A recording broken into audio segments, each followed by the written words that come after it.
Good morning, and it is good morning. I'm up just probably before the birds are. It's 5:45 and I've been up for about 40 minutes already. Anyway, so the date today is the 26th of May 2017. Now, straight into it.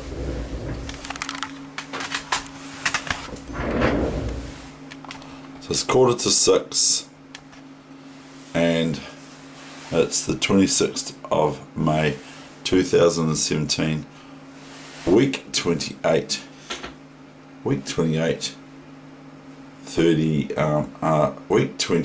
session number, what session are we up to now, Dave? We're up to session number 5 because it's a Friday. Okay, here's a position that when I showed Heather this game yesterday, I noticed this move this is only analysis of course, because the game was over, even though it went on for a while here, was this move here. New variation, because it's attacking the rook as well as taking the knight on a5. So I thought just queen takes here, but there's also this move here.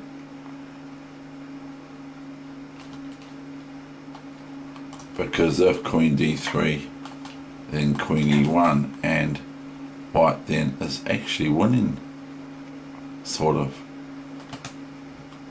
It's difficult. Or just rook c1,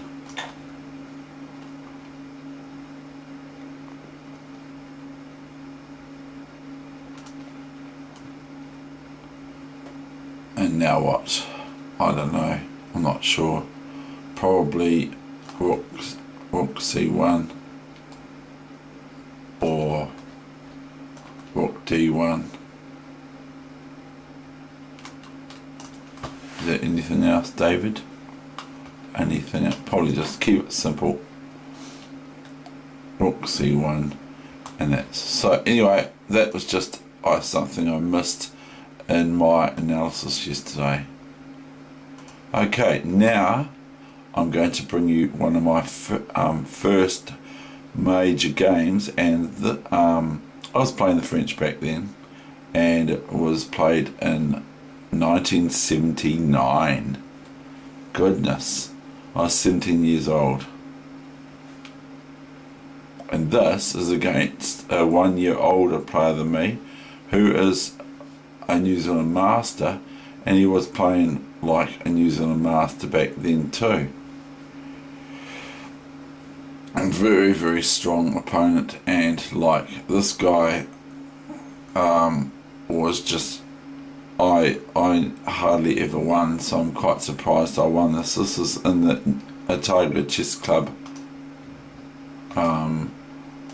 AGrade tournament back then on the 2nd of June 1979, so it's nearly its birthday.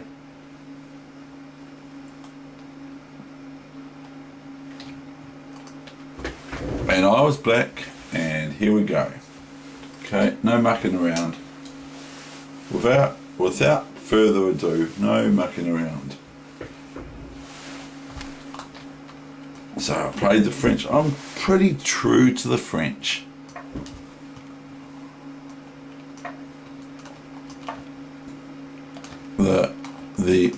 The main AGrade champion would play the French, and so I was watching him, and also Nimzowitsch used to play the French too.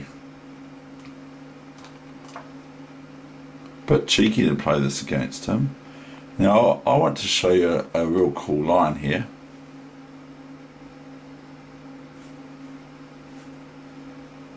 Oh, this is that. Now this is one I learnt as a trap for black not to fall into. Okay, I'll just show you it first. Look, the knight's attacking this pawn. It's been attacked twice, you see, so black thinks I better defend it. Boom. And these two pawns just get eaten up by the queen or the bishop or the knight or whatever. So he just lose 2 pawns for black, and my opponent is trying to trap me in this. So we go back here. I'll just go on d4, you see, 92, c5, because you got to play that. And then they play this move here, and it's very, very, very tempting. It's a nice wee opening trap, actually, that against the French players to play knight e4, knight f3, knight c3, and all that sort of stuff, and omit playing d4 on move 2 also for black, for white, because it looks like your white's playing okay but not playing right, and it's quite handy that this is a trap. And now you can't defend this pawn on d3 other than pawn here. Now you could play my move here, but then new variation, then white just plays e5, and they're going to win this pawn almost regardless to queen check and that. So that's quite a nice wee trap to play on people that play the French. So c3, I take it because I've already learned about it. New mainline, you should know that, computer.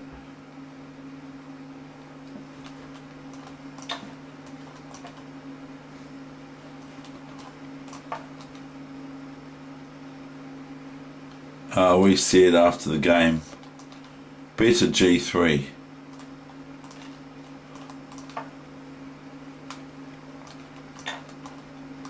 I don't know why we said that, but we did. That's what my opponent said, or I did. So he plays quite... He is a champion, I kid you not.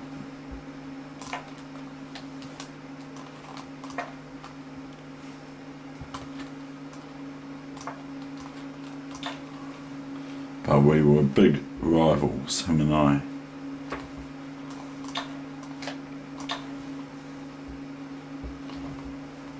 Can't take with the knight, of course, because instead of the king, because of knight d4, and white's position is embarrassing.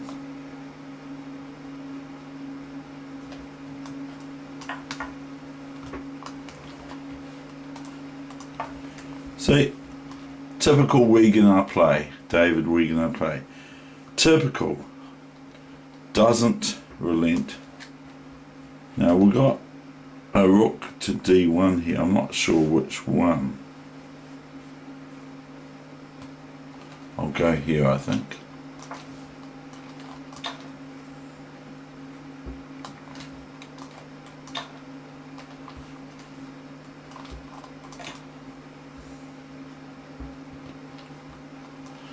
So I've taken the looty and now I'm trying to run. You see, I'm going to try and run.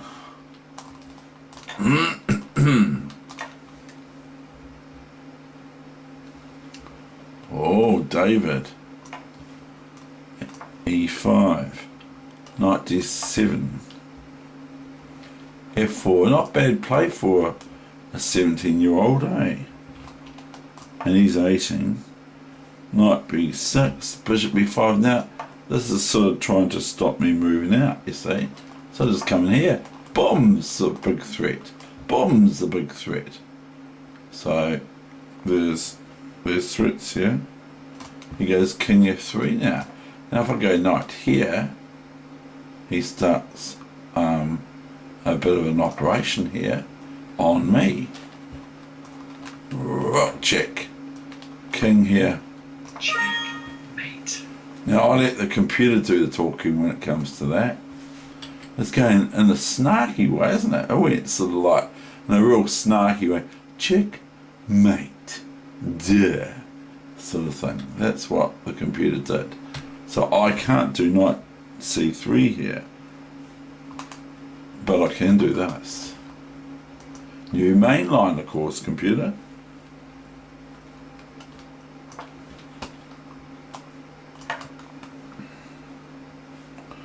See, if the rook comes down here, check, I won, I just win material. I don't win material, but the thing gets swapped. We have a big swap off. Because the rook after king e7 has to go back to d4 to defend the bishop. There's no checkmate anymore, and black would be attacking the rook on d8 and the bishop on c4 with their knight. And this knight defends the rook on a8. So I played really well back then. Don't anymore, do I, guys? Right, bishop d3, knight a4. David, you're breaking your rules.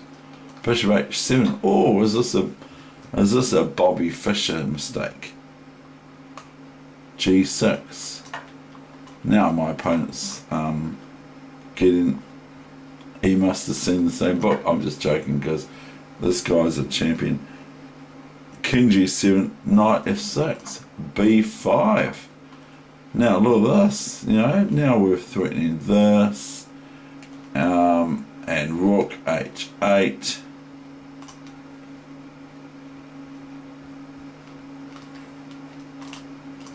He's in trouble. Bishop b7, check. Chuck, Dave, tuck. What does it say? Okay, we'll go there, I think. Knight c3. Now we're threatening this. And we're also threatening this. And we better hurry up because otherwise white's going to get their thing out of the can opener. White's going to get their bishop out of this can opener here. Well, what does that say, David? That says rook d7.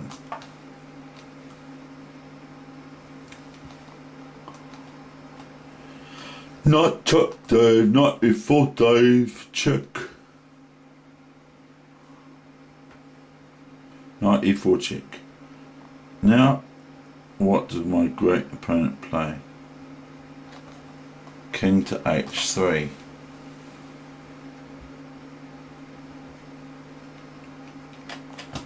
Oh, I remember, yeah, the bishop's attacked on. This guy's crafty, eh? Bishop c8. Now go bishop c8. If I take here, that's all very well. Then he actually ends up with a better rook and pawn endgame. So I take this, okay? Takes this. Takes this. He can play this intermezzo, this intermediate move. And then if I go here, I can go another intermezzo move before the continuation of capture.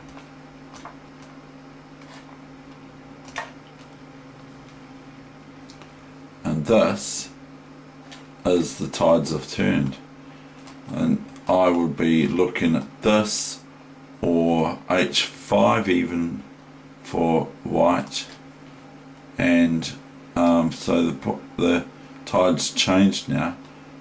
White has an absolute 7th rank, as Nimzowitsch calls it, an absolute 7th rank for their rook on their primal spot, on their best spot. So that would be no good for me. So my opponent has played king h3 just here after check.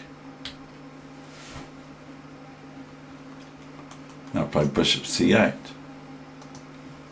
New mainline, computer, you should know that. Now came this.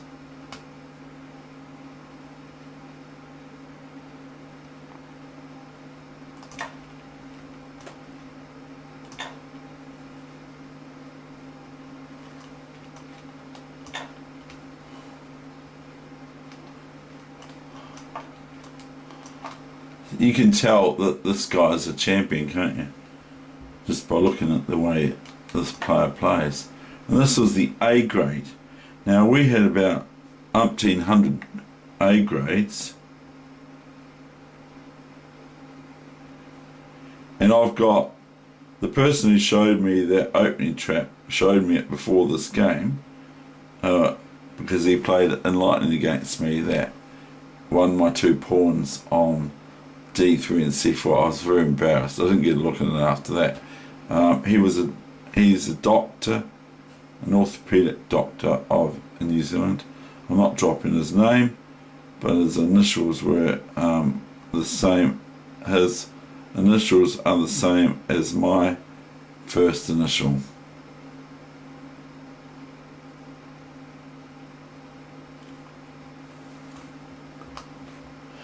H5. See, he's going to get out here, isn't he?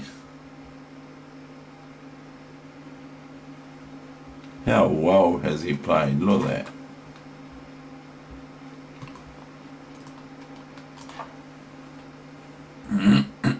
But I have got this. Weegenaar has this rook.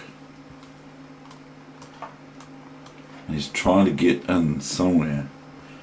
The big taste always gets through. Rook C8. Bishop E4. At last his bishop is out. Taking 2 pawns, but one's undefended. A4. So I take it. King H5. So I take the other pawn. Now, as I've said in earlier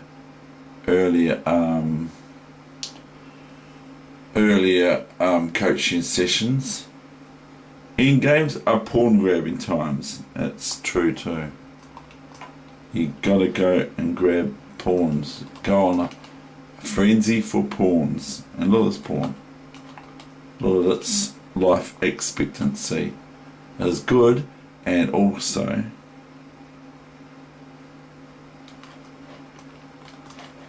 look, Dave just totally ignores knight F3 attacking my rook by playing A3. Knight D2, another chance. A2, and we have resignation. Houston, we have resignation. That's what happened. What a great game. No wonder people in Dunedin and all that say, I think you could have gone far. Weegenaar. Far Weegenaar. Get that? That almost rhymes, doesn't it? I reckon you could have gone far Weegenaar. And I'm not surprised that they say that, looking at who I beat here when I was 17 years old and this person is 18, 1 year older than me, or thereabouts, 16 months or 15 months older than I am, and son of good stock, this person, and a professional person now, but I'm not dropping names, so I hope you can't see it on the score sheet who it was, but one of New Zealand's finest chess players, and I have lost quite a few games against this player too. Okay, that's the end of my session. I hope you enjoyed that game, from that wee little morsel game from way back there in 1979.